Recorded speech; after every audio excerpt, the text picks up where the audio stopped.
दिन पहले मेरी सगी फुप्पो हैं, लांडी में रहती हैं। मेरे वालिद साहब की एक ही बहन रह गई हैं, भाई भी चले गए। ददियाल में एक ही हमारे ख़ानदान की चश्मो चिराग रह गई हैं। मेरी फुप्पी हैं सगी, बूढ़ी हो गई, अल्लाह उनकी उम्र में बरकत दे, तो दूर बहुत रहती हैं। तो मैंने लिखा हुआ है कि महीने में एक मरतबा इनसे लाजमी मिलना है, क्योंकि बहुत करीबी खूनी रिश्ता है, ये तो महरम है ना।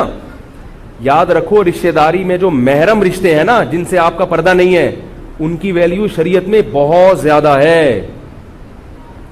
हजरत अबू हुरैरा रजी अल्लाह ताला अन्हु एक मरतबा बयान फरमा रहे थे, तो उन्होंने कहा कि लोगों मजमे से खिताब किया, देखो इस मजमे में अगर कोई रिश्तेदारी तोड़ने वाला बैठा है, अल्लाह का वास्ता यहां से चला जाए, क्योंकि उसकी वजह से हम में से किसी की दुआ भी कबूल नहीं होगी।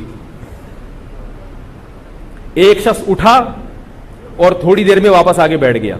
लोगों ने पूछा क्या हुआ? उसने कहा मेरी फुफ्फी है, मेरे वालिद साहब की बहन, फुफ्फी, क्योंकि ये उर्दू भी अब खत्म होती जा रही है ना, सबको आंटी बना दिया, रिश्ते ही खत्म हो गए। तो फुफ्फी जो है ना, फुफ्फो भी कहते हैं, कौल के मुताबिक फुफ्फी भी कहा जाता है। तो मेरी जो फुफ्फो हैं, उनसे मैंने 2 साल से बातचीत मुलाकात नहीं की, तो मैं उनसे मुलाकात करने गया था और उनको मनाने गया था कि मुझसे गलती हुई है, माफ कर दें।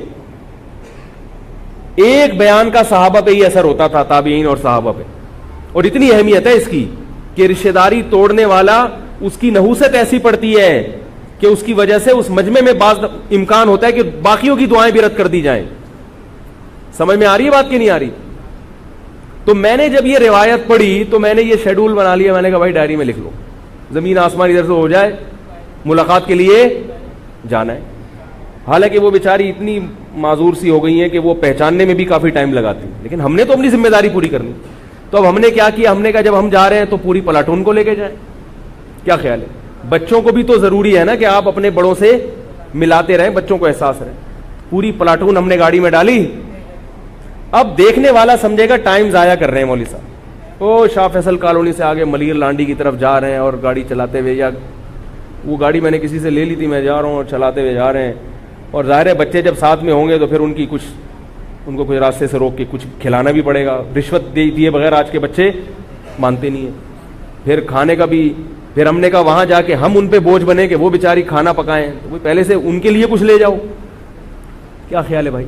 तो अब देखने वाला ये समझेगा ये वक्त जाया हो रहा है, हालांकि ये वक्त जाया, ये शरीयत का एक बहुत बड़ा हुक्म है। नमाज की तरह, नमाज रोजे की तरह जो हुक्म क्या हो रहा है, पूरा हो रहा है। और इसमें आपकी तफरी भी खुद ब खुद, बच्चों को घुमाने फिराने वाली जो जिम्मेदारी है वो भी खुद ब खुद पूरी हो रही है कि नहीं हो रही? बच्चों को टाइम भी खुद ब खुद दिया जा रहा है। वरना बहुत से लोग अपने बच्चों को टाइम, यार रेंजर्स को बुलाना पड़ेगा भाई, बच्चों को टाइम देना बाप की जिम्मेदारी है या नहीं है?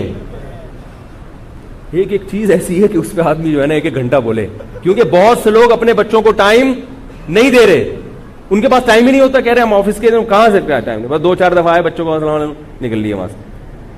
तो अब इस तरह से टाइम को मैनेज कर लो कि भाई बच्चों को, बच्चे हो तो ये सारी चीजें समझ में आएगी। एक आध बच्चा नहीं होता। अरे गाड़ी में बच्चों को भर के लेके जाओ तो खुदा की कसम पता चलेगा कि बच्चे भी होते हैं और बच्चों की क्या खुशियां होती हैं।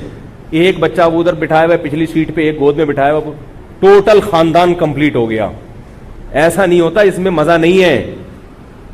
बच्चे हों, बहन भाई हों, एक दूसरे से खेलें कूदें बातें करें, फिर होता है मजा। उनमें कुछ बड़े हों, कुछ छोटे हों, कुछ मंजिले हों।